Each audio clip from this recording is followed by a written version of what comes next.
E aí, Bolsonaro, na sua live, também fala outras coisas. E uma coisa que ele deixou em aberto, que pra mim aí já tá sacramentado que vai acabar acontecendo, do jeito que ele falou, ficou assim, bem... vai acontecer. Que é a questão do auxílio emergencial. Ele falou que alguma coisa deve ser feita, precisa acontecer, já agora para março, que a situação tá complicada, principalmente por causa dos governadores. Vocês percebem que o presidente não só está preocupado com isso, como algum pedaço da mídia pode querer falar, mas ele falou, inclusive, para os ministros, ó, vocês precisam relembrar que os governadores são os responsáveis pelo que está acontecendo e vocês têm que estimular que as coisas voltem ao normal, porque o país não aguenta. E, gente, isso aqui vai voltar, é para ajudar as pessoas, mas ainda assim, você olhando a nível Brasil, é muito complicado. E o pessoal vai fazer, com certeza, um esforço enorme para conseguir fazer isso aqui acontecer. Por quê? Porque Bolsonaro sabe que tem gente que talvez não vá ter o dinheiro para comer. Mas é isso, né? É o que o presidente tem que fazer. Às vezes, dar um passo atrás, atrasar um pouco as coisas para garantir que algumas pessoas vão poder ter alguma comida no prato. Porque se depender do Dória, dependendo do Bruno Covas gastou foi 500 mil aí no carnaval virtual. Carnaval virtual. E aí Bolsonaro falou na live, já deve começar em março. O valor deve ser bem menor e é uma duração a priori de 4 meses. E aí, sobre essa situação. O Lírio e o Pacheco já falaram aí que eles não são muito a favor de criar um novo imposto, sabe, para poder bancar o auxílio. Na minha visão, assim, bem, olhando assim de forma, sei lá, não tão profunda, eu acho que é interessante, né? Eu acho que ninguém acha que o caminho é o povo ter que pagar mais. Mais imposto já não dá, né? Do jeito que já passou do limite, sei lá, em 2005. 2005 não, passou o limite desde os anos 80, já passou dos limites. Mais imposto? Não. Pelo menos já falaram isso daí, que eu acho que eu já vejo com bons sinais. E o Paulo Guedes, que é nosso ministro da Economia, fala o seguinte: não vai faltar o dinheiro para auxílio. Vou dar um jeito. Agora, a gente vai precisar da PEC da guerra. E o que é isso daí? O Guedes fala, não vai faltar o dinheiro, agora vai precisar dessa PEC. E segundo, precisa estar embutido no compromisso com responsabilidade fiscal. Não é só fazer uma PEC, aí vai fazer o orçamento, chuta o teto lá para cima. Não. Tem que cuidar do teto de gastos.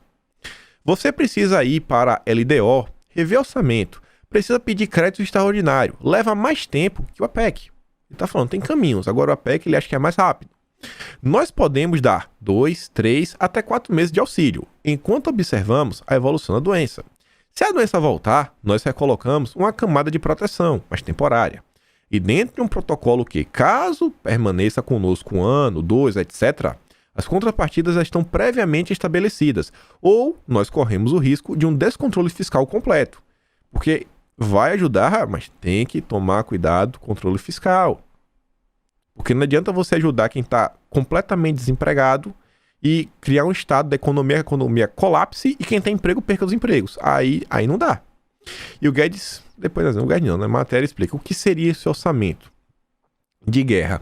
É um regime extraordinário fiscal, financeiro e de contratações para o enfrentamento da pandemia da maior pandemia.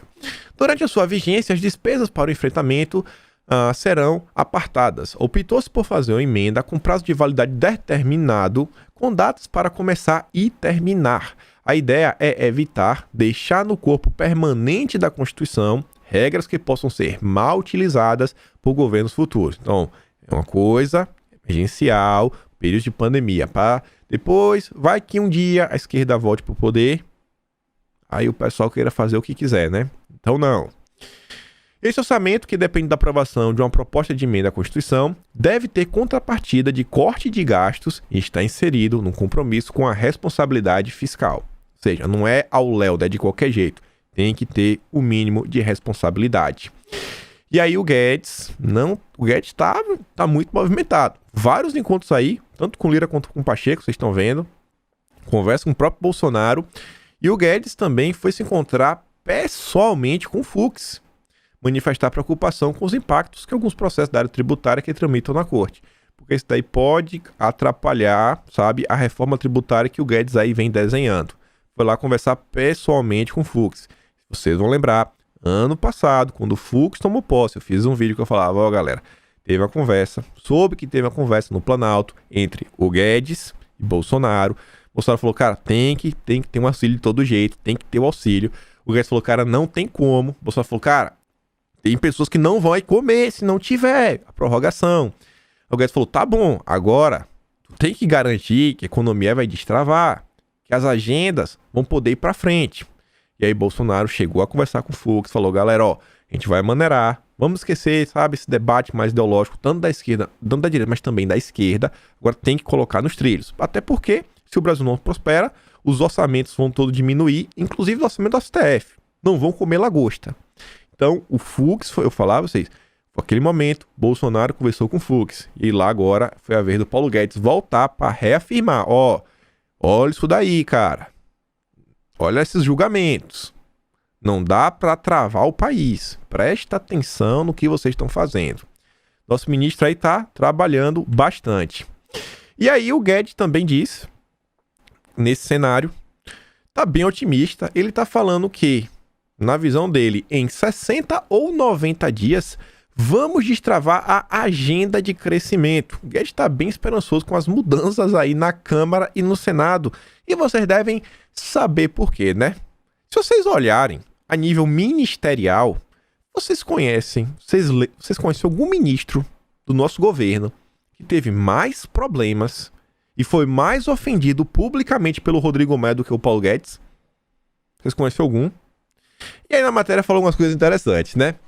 Nos próximos 60 a 90 dias, esperamos destravar toda a pauta de crescimento no Congresso e assim os investimentos privados aumentam, com consequência, geração de empregos.